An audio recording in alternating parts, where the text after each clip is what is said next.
I'm Carol Cohn, and welcome to Purpose 360, the podcast that unlocks the power of purpose to ignite business and social impact.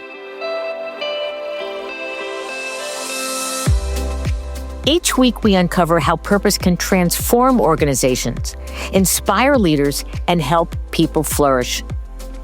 Today, we're diving into a topic that sits at the very heart of purpose: leadership. Joining me is an old friend and an incredible thought leader, Scott Osman, CEO of 100 Coaches, cited as the world's most renowned leadership coaching organization. It was founded by legendary coach Marshall Goldsmith.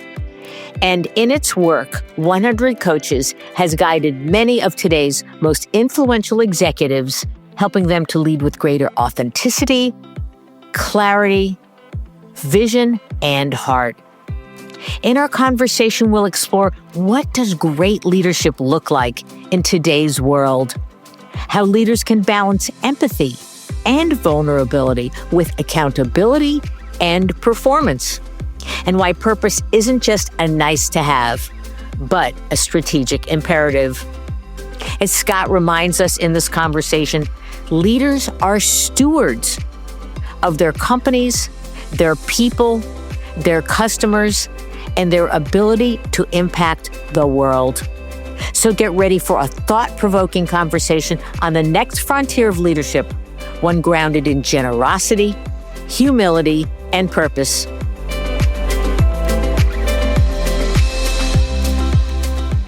So welcome to the show, Scott. Great to be with you, Carol. Oh, it's just great to see you again. It's every now and then we catch up, and I'm always learning something great from you. So I want to start. I always love about asking our guests, what were the early in your life influencers that led you to your philosophy today and the kind of work that you do? My grandfather was one of my early influences. My grandfather had a men's clothing store in Stamford, Connecticut, where I grew up. And I used to hang out at that store, and I watched him interact with customers, and I heard the stories that they had. And people would come into the store one way, and he would fit them with a suit, and they left feeling so much better. Oh, what a wonderful influence. And so what did you do? Did you hang out in his store as a young person? And what'd you do there? I used to hang out and chat with the customers, chat with the tailors. We talked philosophy. We talked about clothing. We talked about why clothing made such a big impact on how somebody felt about themselves and how they're perceived by others. And it really was an instrument. I think it was his instrument for elevating other people. And I think he really felt that very, very deeply. What inspired your transition to leadership coaching? I was doing some consulting work, it turned out, with the Tuck School at Dartmouth. And my counterparty there and I were having dinner in New York, and he asked if he could invite this guy, Marshall Goldsmith, to dinner. I did not know Marshall at the time. Like I looked him up on Wikipedia. I thought, oh, this guy will be interesting. And we had a great dinner. Marshall and I really hit it off. And we stayed in contact. And then he called me up a year later and he said, I want to teach 15 people everything I know about coaching. It was his Pay It Forward initiative because Peter Drucker had been generous with him. And I love an adventure and I love saying yes. And so I said yes. And he put up a video on LinkedIn. 18,000 people applied. And it was quantity and quality. So it was a lot of people, but it was also some of the most incredible leaders and leadership thinkers and leadership coaches in the world wanted to be trained by Marshall. And so we ran the first session. I did something kind of intriguing. It was so much fun, we did it again. And I invited people from the first session to the second session. And because of that interconnectedness created community. And that became the 100 Coaches community. And so talk a little bit about the services that the 100 Coaches as a company provides. It's a really distinctive way that you are helping people advance to their fullest potential. We talk about at 100 Coaches, the purpose of coaching is to create what we call human flourishing, what we all call flourishing, right? Which is, it's not just about helping leaders make more money for their company and shareholders. That's important. It's definitely important for them to have like a better sense of their own balance, personal balance. They can't be effective for the company if they're eating themselves at work. and also all the communities and stakeholders that they work with. That's what true leadership is. Like, true leadership has purpose at its core. The services that we provide 100 coaches, the core service we have, of course, is matching the best executive coaches in the world with the leaders who have the most impact. We're firm believers that the people who really need coaching are people who are in what we call value hotspots, which is those roles within the company that are going to move the needle in the company. Not always the highest leaders, although they are very often the leaders that we're working with. Sometimes they're people like further down in the organization that are in roles that are actually critical to the company. And getting coaching for those people also very important. And then we just have a very particular way of doing it. We call it matchcraft. I talk a little bit about that because it is a fascinating process. Matchcraft is a very human interface to making sure that people get the right coach. All of our coaches are independent contractors. They're all solo entrepreneurs. They're different from each other. And trying to find the right coach for somebody, if you don't know the coach, is very difficult. But since we're in community with them, we really have a deep understanding of each coach's particular way of coaching and their background and what they know about leadership. And so what we do is we have what we call a discovery call, the first call in the matchcraft process, just to understand what the leader's looking for. And we'll often spend a half hour or more to understand what the issues that they're facing. We're listening not only for what they say, but for what they don't say and the way they say it. We've done this hundreds of times now. So we're hearing things that they don't even know they're communicating. And at the end of that call, we're pretty good at saying, here's what we think you're looking for in a coach. Did I hear you correctly? And we're right. And then we take 2 or 3 days to think about who are the right coaches for this person. So we're now thinking, like you said, over 100 coaches that we're drawing from. We reach out to 3 to 5 of those coaches. We find out if they're interested in the assignment, if they have capacity, willing to work at the budget. And then by the time we come back 3 days later for a curation call, we have 3 people that we think would be an extraordinary fit, and not just great for this individual, but different from each other. Because when you do a great curated set, you're actually helping people learn a little bit more about what coaching can do for them by giving them 3 different styles or approaches or backgrounds, whatever. And if they agree with us, which they always do now, we then set up the chemistry calls, because in order to find the right coach, you actually have to experience that coach. And it's critical to meet more than one coach. It's often the case you'll meet one person, you'll think, this person's amazing. And then you meet the next person, you go, this person's also amazing, but for a different reason. And it's not until you've really met at least 3 people that you know what's really right for you. Not infrequently with us, I'll have a selection call, which to find out who they chose, and they'll say, all 3 of them are amazing. I don't know how to choose between them. And we have a nice way of teasing out what they're really looking for. I personally think their difficulty isn't saying yes to one of them; it's saying no to 2 of them. Ah, okay. It's often, yeah. Now, you're a coach, but you've also been coached, or as affectionately called, a coachee. Correct. So that's really you're in the shoes of your clients. So I'm curious, what did you learn personally about having both sides of this equation, and how does that influence 100 coaches? Yeah. So, there's a lot of things in coaching that are just nobody, you don't learn in a business school. Nobody ever mentored you. They're just things that unlock what you need to know to run a business. There's another part of coaching that is having a neutral sounding board, right? Especially when you're, CEO of a company or a senior leader in a company, everybody kind of has an agenda, and you don't have a very neutral relationship with anybody else in the company. And so having a coach gives you the opportunity to have that neutral relationship.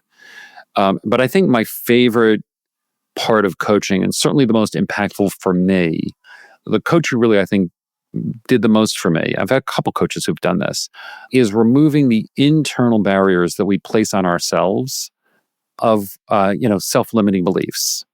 In fact, my first self-limiting belief was things were good. Okay. The business was going well. I was pretty happy with the business. Everything was going fine. And I was talking to my coach about that. And he says, thinking that things are fine as they are is a self-limiting belief.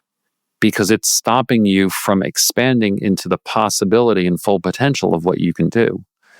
And so that was a huge unlock for me. That's tremendous. That's tremendous.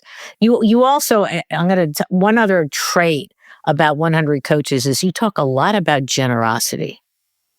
And why is that so important to the success of 100 coaches? And it's just woven into so much of what you do. It goes back to that story I was telling of, Marshall wanted to pay it forward.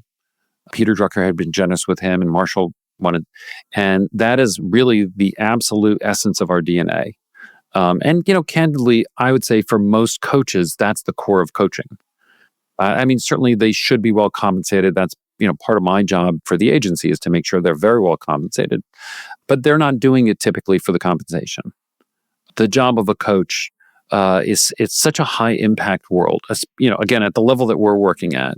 So when you have the ability to work with a cadre, a number of different CEOs, C-suite leaders, even, entrepreneurs, and help them advance their company in a way, like I said, that creates flourishing, then you're having a pretty significant impact on the company and the society around that company. And that's all part of generosity. I love it. How do you define leadership today? How do you define it? What are the greatest needs today in this chaotic world? Leadership at its core is the ability to get people to follow you. Right. So it's kind of a neutral idea. I'd love to say, leadership is taking people to a higher place, but at its core, leadership is just getting people to follow you. Because if you can't get people to follow you, you're not a leader.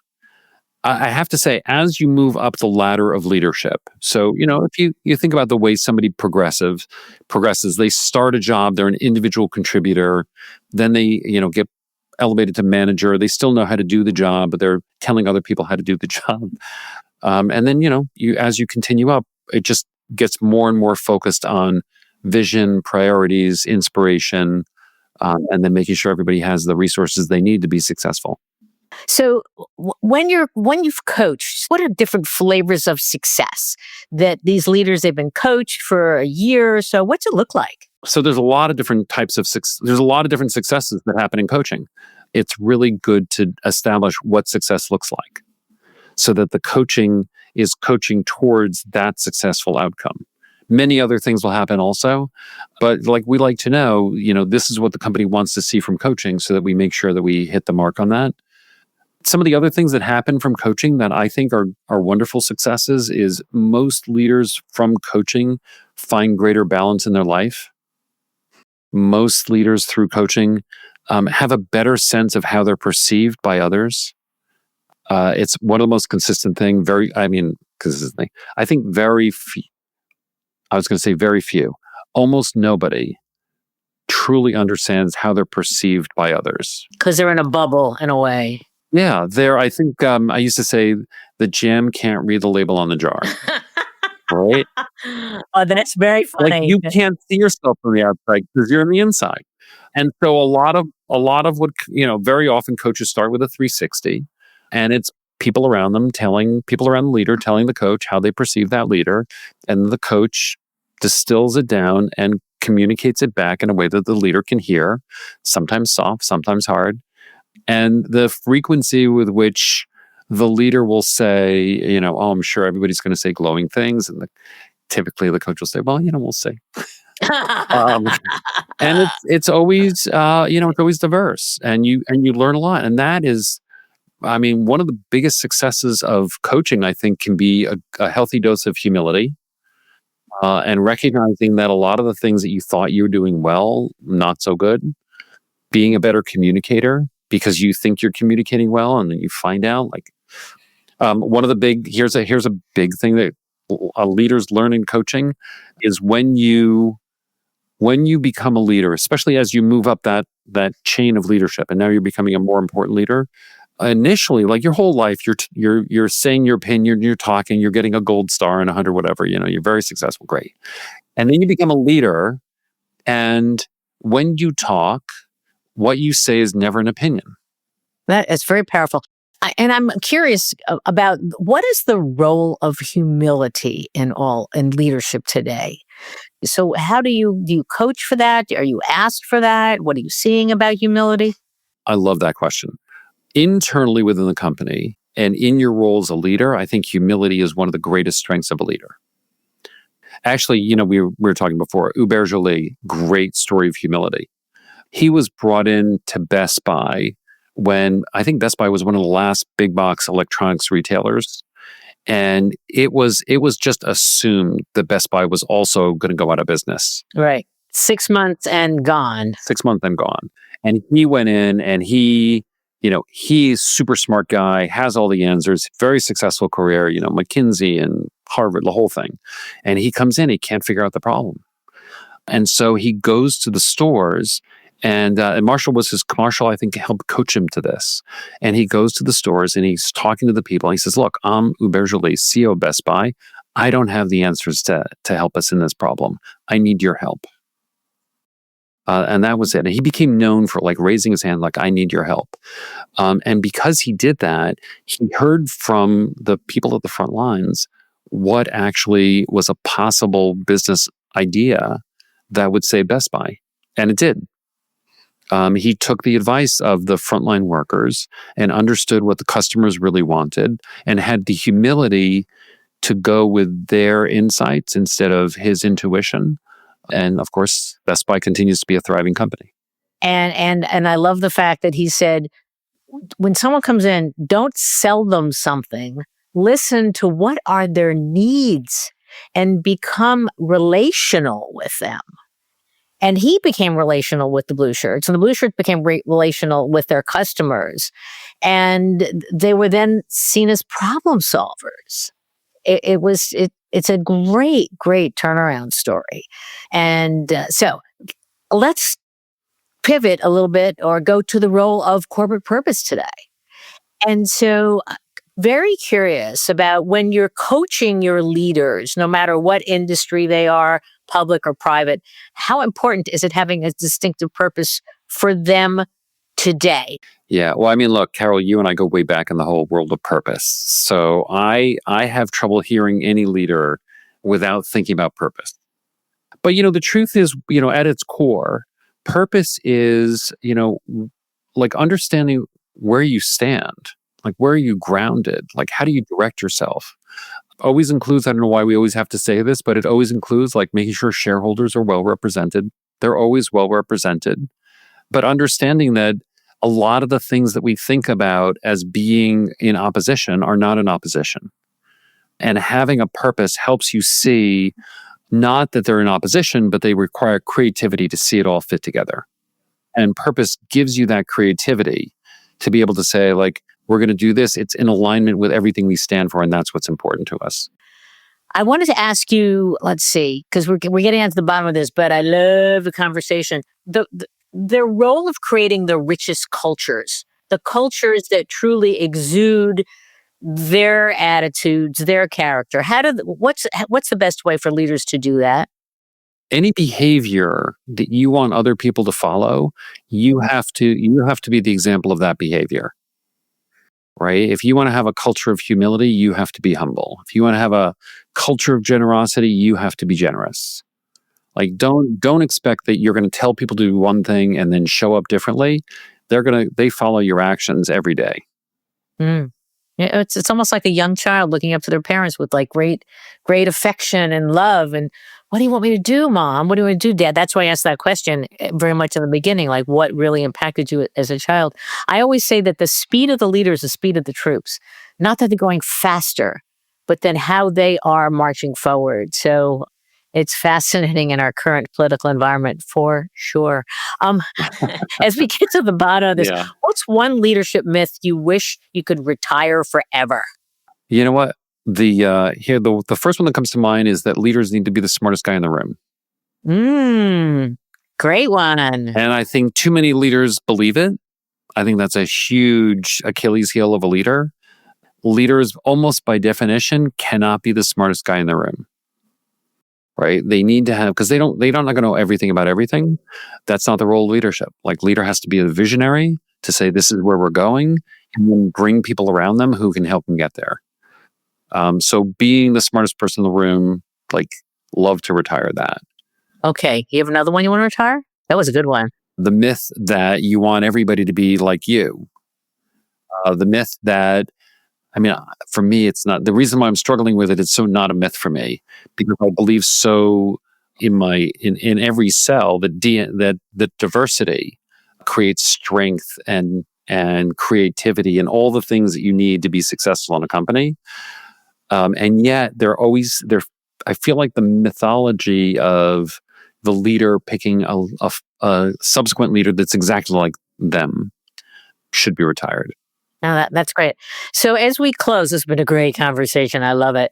What's the next frontier for leadership growth? I don't think purpose has ever gotten the full due of the impact that it has. And it also, I think in a lot of ways, purpose holds the multitudes of leadership, right? Sometimes we think about purpose. Too often people think about purpose in too narrow a box, and to think, purpose is doing good.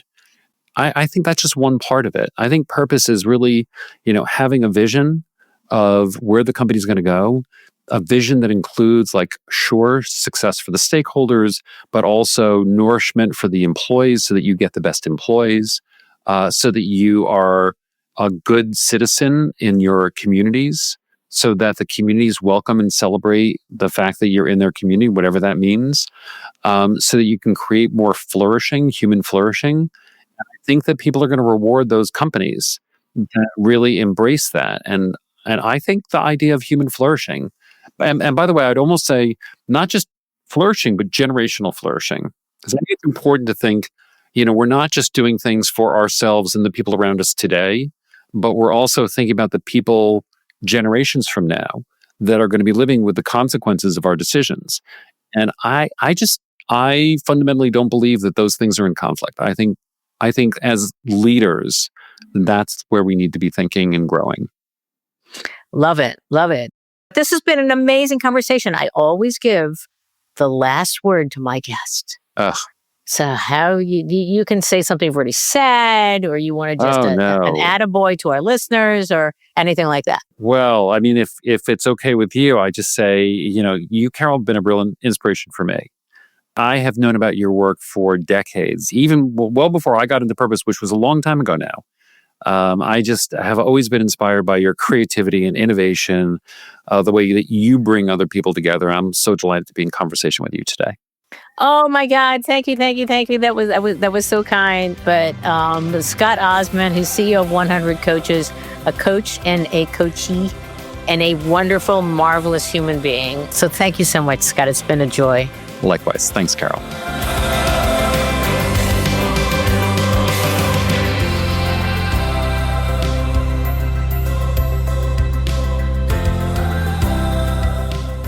This podcast was brought to you by some amazing people, and I'd love to thank them.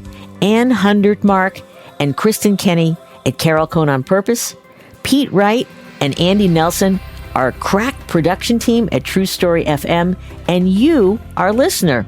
Please rate and rank us, because we really want to be as high as possible as one of the top business podcasts available, so that we can continue exploring together the importance and the activation of authentic purpose.